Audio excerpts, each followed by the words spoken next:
এখন জোয়ারের পানিতে খাল ভরে গেছে।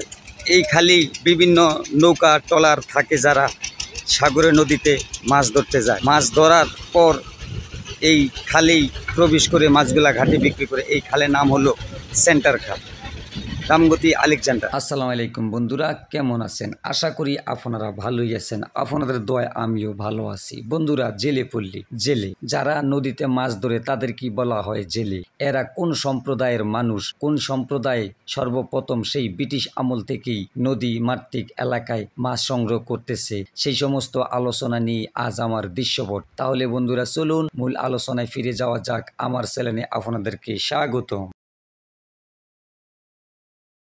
বন্ধুরা, ইতিহাস বলছে সুপ্রাচীন কাল থেকে এই দেশে জেলে সম্প্রদায় মাছ ধরার পেশায় নিয়োজিত রয়েছে। নদীমাতৃক বাংলাদেশ। অতীতে এই দেশের দুটো প্রধান ঐতিহ্য ছিল, নৌকা আর জলাশয়ে মাছ ধরা। এই দেশে অতীতে প্রায় 150 রকমের নৌকার চলাচল ছিল। সাগর, নদী ও খালে যারা মাছ ধরত তাদের বলা হতো জেলে, এবং এখনও তারা এ নামেই পরিচিত। জল থেকে জাল, আর জাল থেকে হয়তো জেলে শব্দের উদ্ভব ঘটনা হয়েছে। অনেক জেলে মাছ ধরার কাজে নৌকা বা ডোঙ্গা ব্যবহার করত। এখনো অনেকে তাদের সেই ঐতিহ্যবাহী পূর্বপুরুষের পেশায় রয়ে গেছে। সুপ্রাচীন কাল থেকে এ দেশে জেলে সম্প্রদায় মাছ ধরার পেশায় নিয়োজিত রয়েছে। দেশে প্রায় 14 লাখ জেলে রয়েছে। জেলেরা যেখানে বসবাস করে বা মাছ শুটকি করে শুকায় সে জায়গাকে বলা হয় জেলে পল্লী। নদী, খাল, সাগর প্রভৃতি জায়গার জাল টেনে তারা মাছ ধরে আসছে।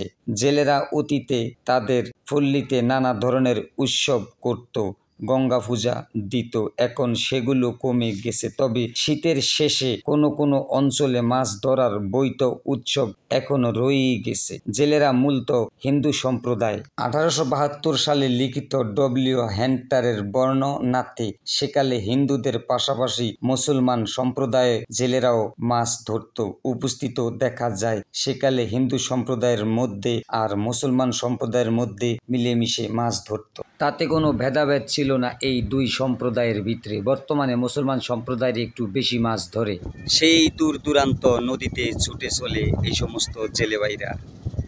জেলেভাইদের কষ্ট না বললেই চলে না, যে ওরা যেই নদীর থেকে যে মাছগুলা ধরে নিয়ে আসে সেই মাছগুলাই আমাদের অর্থনীতিকে অনেক সচল করে, এবং আমরা সবাই সেই নদীর মাছগুলা খাওয়া দাওয়া করি।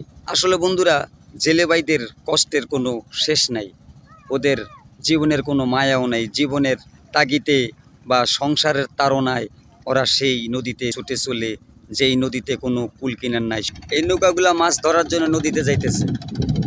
আপনারা নিশ্চয়ই দেখতে পারতেছেন এই সমস্ত ছোট নৌকাগুলা এই সমস্ত নদীতে যাওয়ার পরে জীবনের মায়া ত্যাগ করে, সাগরের সাথে যুদ্ধ করে, ঢেউ আছে যে বাতাস আছে, এই সমস্ত জিনিসের সাথে যুদ্ধ করে ওরা মাছ সংগ্রহ করে। আপনারা এদিকে আরেকটা নৌকা দেখতে পারতেছেন। এরা এখন যাওয়ার প্রস্তুতি নিতেছে, তাই এরা সব কিছু রেডি করতেছে। এদিকে আপনার এই জেলেভাইদের আসলে জীবনই এরকম। এদিকে একটা ভাই শুয়ে রয়েছে, উপরে তাঁবু টাঙ্গিয়ে নিচনে শুয়ে আছে, যে গরম। আসলে ওদের জীবনটাই এরকম, যে জেলেভাইদের জীবন খুবই কষ্টকর। সাগর থেকে মাছ ধরে আপনার এই খালে প্রবেশ করে। এই খালের নাম হইল সেন্টার খাল, লক্ষ্মীপুর জেলার অন্তর্গত রামগতি আলেকজান্ডার অবস্থিত এই সেন্টার খাল।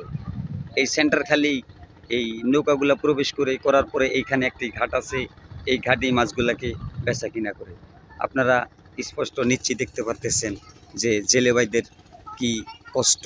বন্ধুরা, ভিডিওটি যদি আপনাদের একটু ভালো লেগে থাকে তাহলে লাইক, কমেন্ট, শেয়ার ও সাবস্ক্রাইব করবেন অবশ্যই। আজকের মতো আমি বিদায় নিচ্ছি। মোহাম্মদ হান্নান হাওলাদার। দেশ ও জাতিকে ভালোবাসবেন। দেখা হবে অন্য কোনো ভিডিওতে। আসসালামু আলাইকুম, আল্লাহ হাফেজ।